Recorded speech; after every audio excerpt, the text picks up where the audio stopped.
Graduation भी कर लिया, पोस्ट ग्रेजुएशन भी हो गया, इवन बहुत से लोग पीएचडी की तरफ बढ़ रहे हैं, लेकिन इंग्लिश उनकी बहुत अच्छी नहीं है। ना राइटिंग इतनी ज़्यादा अच्छी है, ना स्पीकिंग पावर इतनी अच्छी है, लिसनिंग भी बिल्कुल अच्छी नहीं है।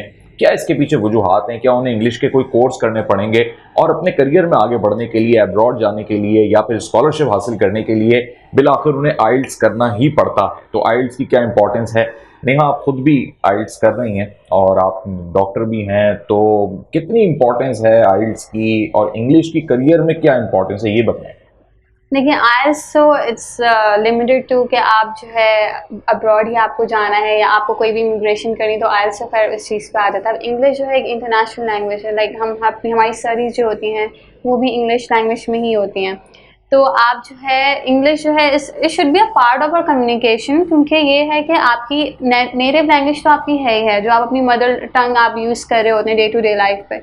लेकिन इंग्लिश लैंग्वेज आपको एक इंटरनेशनली कम्युनिकेटिंग लैंग्वेज है ये, जो आपको हर जगह जो है आपको लाइक यूज़ आती है। अब जो नहीं जिनको नहीं होता, तो ऑब्वियसली समटाइम्स ये होता है कि पीपल लाइक फील एम्बैरेसमेंट। कुछ लोग होते हैं जो एम्बैरेस हो जाते हैं जिनको नहीं आ रही होती है, कुछ लोग होते हैं जिनको आते हैं तो वो एम्बैरेस करवा रहे होते हैं। तो मतलब इस तरह की चीज़ें हैं। बट इंग्लिश जो है कैरियर लाइफ में बहुत इंपॉर्टेंट, क्योंकि आपको ऑब्वियसली आपको कम्युनिकेट करना है। Even you have to write a letter, तो आपको भी वो इंग्लिश में ही टाइप करना है। अगर आपको कोई भी चीज़ करनी है तो हर चीज़ इंग्लिश में है। तो language should be promoted in terms of studies and career. अच्छा, बहुत से लोगों का ये भी मसला है ना, वो कहते हैं कि हम कोर्सेज भी किए हमने इंग्लिश लैंग्वेज के, लेकिन फिर भी वो बात नहीं आ पाई।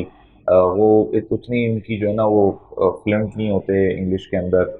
क्या वजूहात हैं इसकी? इन्वायरमेंट नहीं मिल रहा होता उनको या कुछ और वजह है कि वो उनके अंदर ऐसा कोई केमिकल है कि वो इंग्लिश सीख ही नहीं सकते? वेल, इंग्लिश सीखने के लिए obviously need to practise, you practice makes a man perfect. But sometimes ये होता है ऑब्वियसली आपको जो है कोई भी नेटिव स्पीकर नहीं मिलेगा, तो अगर या तो आपके पास कोई आपका कोई इंटरैक्टिव कोई नहीं, आप जिसके साथ इंटरैक्ट करें, तो आप खुद अकेले आप बैठ के आप प्रैक्टिस कर सकते हैं। आप मिरर के सामने अगर आपको, क्योंकि समटाइम्स ये होता है इंग्लिश तो आप बोल लेते हैं बट आपको कॉन्फिडेंस नहीं होता, तो आप सामने नहीं बोल पाते, तो आप जो है मिरर के सामने खड़े होकर प्रैक्टिस मुझे कर ऐसा सकते लगता है हैं। नेहा कि बहुत से लोग ना इसी में फंसे होते हैं, हेल्पिंग वर्ब कौन सा लगेगा, कौन से वर्ब की फॉर्म यूज करनी है, मुझे बड़ा सोच सोच के बोल रहे होते हैं। तो ये भी एक वजह है क्या?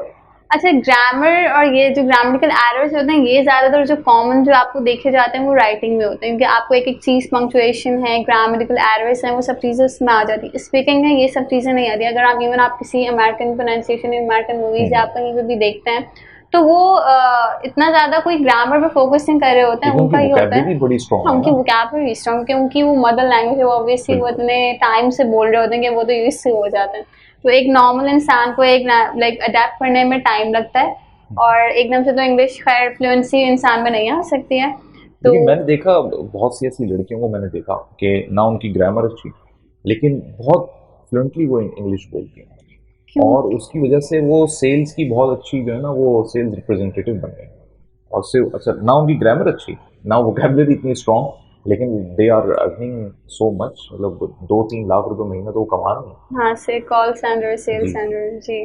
तो इन्वायरमेंट पे डिपेंड करता है, डिपेंड्स ऑन एनवायरनमेंट, आपको किस तरह का एनवायरनमेंट मिला हुआ है। क्योंकि अगर हर कोई इंग्लिश में बात कर रहा है तो obviously you will also speak in English, और अब अगर आप इंग्लिश में ही बात करेंगे तो आप में कॉन्फिडेंस लेवल ऑटोमेटिकली डेवलप हो जाएगा, और फिर वो आप में हेजिटेशन नहीं होगी। सही। अच्छा, मैं ये समझता हूँ कि जो कैम्ब्रिज सिस्टम है स्कूलिंग में, वो ज़्यादा इसके लिए साजगार है, बहुत फेवरेबल है बनस्बत इसके कि जो बोर्ड सिस्टम और जो दीगर ऐसे स्कूल्स हैं, और सरकारी का तो खैर हम जिक्र ही ना करें तो बेहतर है। तो ये भी एक बड़ी वजह है कि वो फिर वो जो एक्चुअल पीरियड है लर्निंग का, जो 12-13-14 साल तक की एज है मैक्सिमम, वो गुजर जाती है, तो फिर बड़ा डिफिकल्ट है चीज़ों को अंडरस्टैंड करना और सीखना।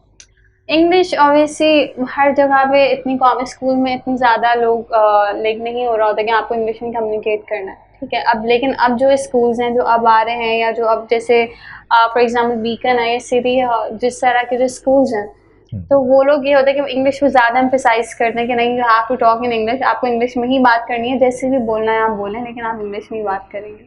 तो मैंने पढ़ाया भी है बच्चों को, तो इट्स लाइक वो बच्चे ऐसे हैं कि वो इंग्लिश में बोल देंगे, कुछ भी बोल देंगे। ऑब्वियसली वो उनकी वो रेलेवेंट चीज़ नहीं होगी, बट वो ट्राई करेंगे। ऑब्वियसली जब इंसान ट्राई कर रहा होता है तो at a time certain time period आता है कि आप जो है फिर सीख जाते हैं, अगर आप में फ्लुएंसी भी आ जाती है, और फिर आप में कॉन्फिडेंस भी डेवलप हो जाता है।